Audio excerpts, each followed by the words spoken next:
Aí pessoal, estamos começando mais um programa Desbravador Esperto. E hoje nós vamos falar sobre a especialidade de dinossauros. Exatamente, esses lindos bichinhos aqui que nos fazem tão felizes. Agora vamos prestar atenção porque será muito útil para a sua especialidade as informações a seguir. Lembrando pessoal que simples fato de você assistir esse vídeo não te dá o direito à especialidade. Você tem que pesquisar, tem a parte prática e tem as provas. Mas esse material que vem a seguir vai ajudar muito a você desenvolver seus trabalhos. Qual é o significado do termo dinossauro?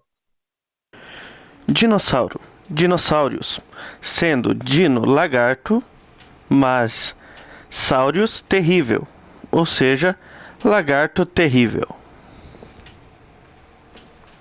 O primeiro a usar este termo foi Richard Owen. Ele foi biólogo, anatomista e paleontólogo britânico. Ele viveu de 1804 a 1892. Foi o primeiro homem a utilizar o termo dinossauro. Ele usou-o para referir-se a ossos gigantes encontrados no sul da Inglaterra. O maior indício de que essas criaturas realmente tenham existido são os fósseis. Fósseis, palavra derivada do termo latino fossilis, que significa desenterrado ou extraído da terra. São restos de seres vivos ou evidências de suas atividades biológicas, preservados em diversos materiais. Essa preservação ocorre principalmente em rochas, mas pode ocorrer também em materiais como sedimentos, gelo, piche, resinas, celulose, cavernas, e exemplos mais citados são ossos e caules fossilizados, conchas, ovos e pegadas. Os saurópodes foram um dos dois grandes grupos de dinossauros saurísqueos ou dinossauros com bacia de réptil. Os seus corpos eram enormes, com um pescoço muito comprido que terminava em uma cabeça muito pequena. A cauda também era muito comprida, junto com uma grande unha que a maioria dos saurópodes possuíam na pata dianteira. Era sua única arma de defesa, além do seu tamanho. Eram quadrúpedes, com patas altas retas como colunas, terminadas em pés dotados de dedos curtos e bastante parecidos com as dos elefantes. A sua dieta alimentar era vegetariana. Muitos deles não dispunham de mandíbulas e dentes apropriados para mastigar, de modo que engoliam grande quantidade de matéria vegetal que em seguida eram trituradas no estômago por pedras ingeridas para facilitar a fermentação e a digestão do alimento. Você sabia que o brontossauro, um dos mais famosos saurópodes que existiu, na verdade não existiu? Era uma vez dois arqueólogos rivais norte-americanos chamados Othniel Marsh e Edward Culp. Eles competiam para ver quem descobria mais espécies de dinossauros diferentes. Um dia, Marsh encontrou um fóssil de um ser herbívoro com uma longa cauda e um pescoço muito comprido, e chamou ele de apatossauro. Mas não conseguiu achar o crânio do animal pré-histórico e utilizou o osso da cabeça de outro réptil gigante para completar o esqueleto. 2 anos depois, os coletores de ossos que trabalhavam para o arqueólogo enviaram mais um fóssil. Ele pensou ser um novo tipo de dinossauro, então o chamou de brontossauro. O detalhe que passou desapercebido é que, na verdade, aquele era um esqueleto de um apatossauro, um pouquinho mais completo. Muito bem, vamos continuar então. Outro grupo de dinossauros que existiram foram os ceratopsídeos, que significa chifre nos olhos. Eles viveram principalmente na América do Norte, se alimentando de vegetais, frutas e etc., caracterizando assim uma alimentação herbívora. Possuíam também um bico proeminente em sua mandíbula. Esses dinossauros variavam bastante de tamanho, sendo que os menores tinham cerca de 5 metros de comprimento, ou até menos, e os maiores tinham 9 metros de comprimento. A principal característica que difere a família dos ceratopsídeos das demais famílias ceratopsianos é justamente o seu tamanho. Os ceratopsídeos são os maiores e mais bem desenvolvidos da ordem Ceratopsia.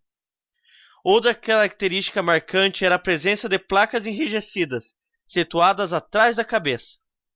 Pode ter servido tanto para lutas como para intimidação ou exibição. Uma outra família bem caracterizada de dinossauros eram os anquilosaurídeos. Eles se caracterizavam por possuir armaduras corpóreas providas de grossos espinhos e uma clava de fortes ossos, que era fundida na ponta de sua cauda. Ela era usada como uma arma de defesa contra predadores. A força infligida com um golpe dessa clava chegava a 2 toneladas de força, suficiente para arrebentar o osso da perna de qualquer predador. Muito fortes, dificilmente eles eram abatidos. Sua barriga era a única parte desprotegida de seu corpo. Se um predador quisesse vencer, deveria fazer o anquilosaurídeo expor seu ventre. O corpo dos anquilosaurídeos os transformavam em perfeitas armas de combate, sendo que em alguns casos até as pálpebras dos olhos eram blindadas por uma espécie de persiana óssea. Em combate, 2 machos ameaçariam um ao outro com suas caudas. Plesiosauro foi um gênero de grandes répteis marinhos que distinguem-se pela sua cabeça pequena, pescoço longo e fino, corpo largo e uma cauda curta. Tinham também 2 pares grandes de pás alongadas. Esses acabaram tomando notoriedade por causa de lendas como a lenda do monstro do Lago Ness. Os pterossauros constituem uma ordem extinta que corresponde a répteis voadores. Embora fossem muito parecidos em aspectos físicos, estes animais não eram dinossauros. E como nos esquecer dos terópodes? Os terópodes foram um dos 2 grandes grupos de dinossauros. Eles incluem uma grande diversidade de dinossauros carnívoros, desde o pequeno Compsognathus, do tamanho de uma galinha, até o terrível Tiranossauro Rex, alto como uma casa, terrível. Todos os terópodes eram bípedes e não utilizavam as patas anteriores para locomoção, o que lhes permitia usá-las com as funções de capturar, dominar e matar suas presas, ou mesmo manipular o alimento. Alguns terópodes dispunham de dentes afiados que eram uma das principais armas de ataque. No entanto, outros eram desdentados e possuíam uma espécie de bico, parecido com os das aves atuais. A cadeia alimentar dos dinossauros não era muito diferente da dos outros gêneros de animais. Tinham os herbívoros, os carnívoros e os ovíparos.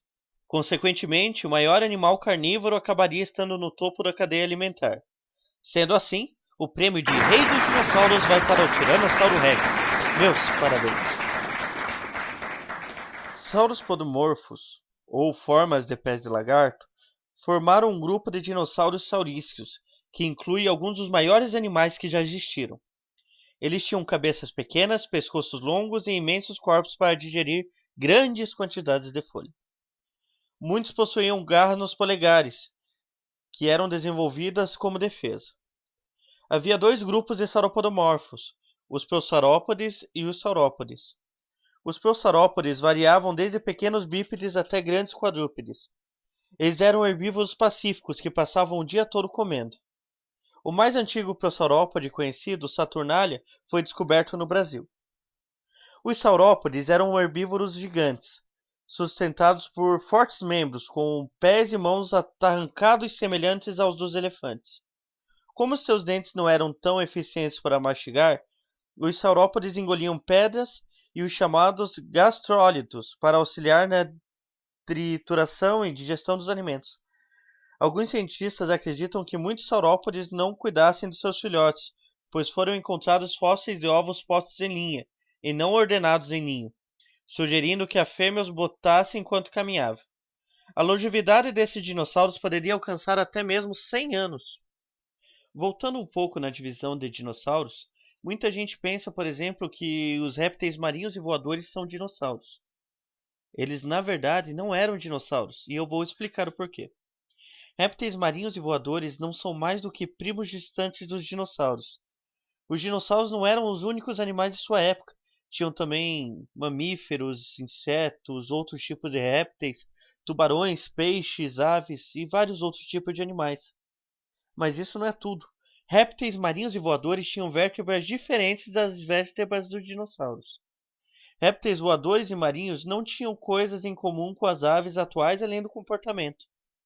Só os répteis voadores tinham um comportamento parecido com o das aves além dos dinossauros. Mas os dinossauros têm muita coisa em comum com as aves, mas os répteis marinhos e voadores não. Mas em um determinado ponto da história, essas criaturas desapareceram. Mas como isso aconteceu? Essa pergunta fica se repetindo por entre os anos e gera mais curiosidade com o passar do tempo. Algumas teorias dizem que os dinossauros foram mortos por algum tipo de impacto, como um meteoro ou algo do gênero. Uma reportagem que vem de Xucheng, China, a cerca de 667 quilômetros a sul de Pequim, uma enorme ravina com 280 metros de distância encontrava-se preenchida com mais de 15 mil ossos de dinossauro. Crê-se que esse local é o maior depósito de fósseis de dinossauro do mundo. O que causou a que tantos dinossauros fossem rapidamente enterrados no mesmo local? O técnico-chefe responsável pelo local afirmou que é difícil entender o porquê de existirem tantos dinossauros mortos no mesmo sítio.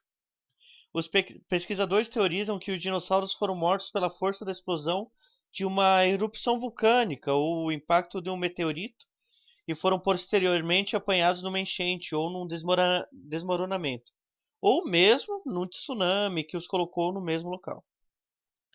Tal como quase todos os fósseis de dimensões consideráveis existentes no mundo, os cientistas acreditam que largas quantidades de água causaram a fossilização das amostras que estavam presentes em Xucheng. Que evento histórico é a melhor explicação para as gigantescas quantidades de água que foram responsáveis pelo enterro de centenas de milhares de dinossauros e pela sua mistura em largas ravinas e fendas? O dilúvio global de Noé ajusta-se perfeitamente a essas evidências. Não só o dilúvio fornece a água necessária, como a Bíblia diz que as fontes do grande abismo se romperam. Isso está citado em Gênesis 7:11. Este rompimento, quase de certeza que foi um maciço movimento da crosta terrestre, que causou erupções vulcânicas, terremotos e tsunamis gigantescos. Quanto mais os cientistas analisam os fósseis de dinossauro, mais o dilúvio de Noé se afigura como a explicação perfeita para sua formação. E assim encerramos o nosso Desbravador Esperto de hoje. Então lembre-se, se você quer receber atualizações, se inscreva no canal, dê like e até a próxima.